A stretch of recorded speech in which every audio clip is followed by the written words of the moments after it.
Hello दोस्तों, good morning to all of you. तो कैसे हैं? उम्मीद करते हैं बहुत अच्छे होंगे। तो चलिए आज जैक बोर्ड क्लास 11th में बायोलॉजी का मोस्ट इम्पोर्टेंट क्वेश्चन देखते हैं।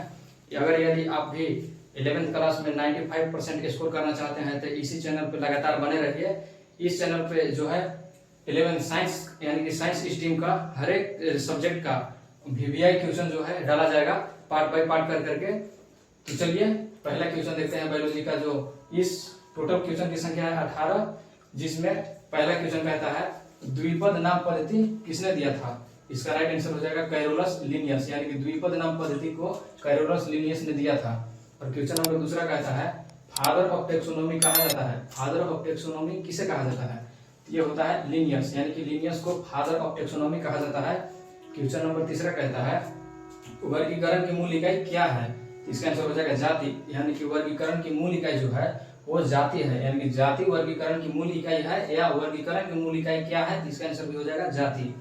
क्वेश्चन नंबर चौथा कहता है आम का जैविक नाम क्या है। आम का जैविक नाम जो होता है वो होता है मेंजिफेरा इंडिका। और क्वेश्चन नंबर पांचवा कहता है मानव किस कुल का सदस्य है, यानी कि होमोनिडी। ये जो है जैक बोर्ड क्लास 11th के लिए 2025 के लिए ये जो है वीवीआई क्वेश्चन होगा, तो इसको आप लोग याद कर लीजिएगा। और क्वेश्चन नंबर छठा कहता है सिस्टेमा नेचुरी किसके द्वारा लिखी गई है। यह है लिनियस। और पूछेगा कि सिस्टेमा नेचुरी क्या है। ये सिस्टेमा नेचुरी एक पुस्तक है जो लिनियस के द्वारा लिखा गया था। और क्वेश्चन नंबर 7 कहता है समान गुणों वाले कुलों को रखा जाता है, यानी कि गण में। और क्वेश्चन नंबर 8 कहता है शेर का जैविक नाम क्या है। तो शेर का जैविक नाम होता है पैंथेरा लियो। क्वेश्चन नंबर 9 कहता है सबसे उच्चतम संवर्ग कौन सा है। तो इसका आंसर हो जाएगा जगत। जगत जो है सबसे उच्चतम संवर्ग है।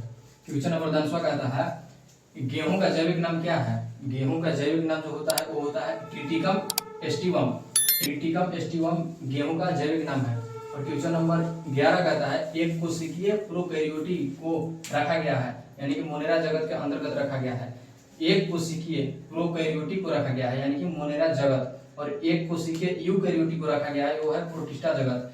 देख लीजिए यह है एक कोशिकीय प्रोकैरियोटिक और ये जो है एक कोशिकीय यूकैरियोटिक, यानी कि दोनों में अंतर है। ये बोल रहा है एक कोशिकीय प्रोकैरियोटिक और ये बोल रहा है एक कोशिकीय यूकैरियोटिक। तो एक कोशिकीय प्रोकैरियोटिक जो होता है वो मोनेरा जगत के अंतर्गत आता है, और जो एक कोशिकीय यूकैरियोटिक होता है वो आता है प्रोटिस्टा के जगत। क्वेश्चन नंबर 13 कहता है 5 जगत वर्गीकरण पद्धति किसने दी। 5 जगत वर्गीकरण पद्धति जो है वो दी है आर.एच. व्हिटेकर। क्वेश्चन नंबर 14 कहता है सभी बैक्टीरिया को रखा गया है। सभी बैक्टीरिया को रखा गया है मोनेरा जगत के अंतर्गत। और क्वेश्चन नंबर 15 कहता है केंद्रक झिल्ली किस जगत में अनुपस्थित होता है। मोनेरा जगत में। मोनेरा जगत में जो होती है कोई भी जीव जो होता है मोनेरा जगत में उसमें केंद्रक झिल्ली उपस्थित नहीं होता है। और क्वेश्चन नंबर 16 कहता है समुद्र में लाल तरंगे किसके कारण बनती है।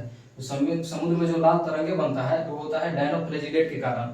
और क्वेश्चन नंबर 17 कहता है डाइएटम की कोशिका भित्ति बनी होती है। डाइएटम की कोशिका भित्ति किसकी बनी होती है। इसका राइट आंसर हो जाएगा सिलिका, यानी कि डाइएटम की कोशिका भित्ति सिलिका का बनी होता है। और क्वेश्चन नंबर 18 कहता है निद्रालु व्याधि नामक बीमारी किसके द्वारा होती है। इसका होता है ट्रिपैनोसोम, यानी कि ट्रिपैनोसोम जो है निद्रालु व्याधि नामक बीमारी का कारण है। और निद्रालु व्याधि नामक कारण बीमारी के कारण जो होता है वो उसमें नींद बहुत अधिक आता है, जिसमें किसी भी कार्य को करने का मन नहीं करता है, सिर्फ सोने का मन करता है। तो इसी क्वेश्चन को पूछा गया है कि निद्रालु व्याधि नामक जो बीमारी है वो किसके कारण होता है। तो ये होता है ट्रिपैनोसोमा के कारण। तो चलिए दोस्तों, तो अब मिलते हैं अगले पार्ट में। तो अगले पार्ट में आने से पहले एक बार आप लोग कमेंट कर दीजिएगा किस सब्जेक्ट का वीडियो चाहिए। फिजिक्स का चाहिए, केमिस्ट्री का चाहिए, मैथ का चाहिए, या फिर यही बायोलॉजी का चाहिए।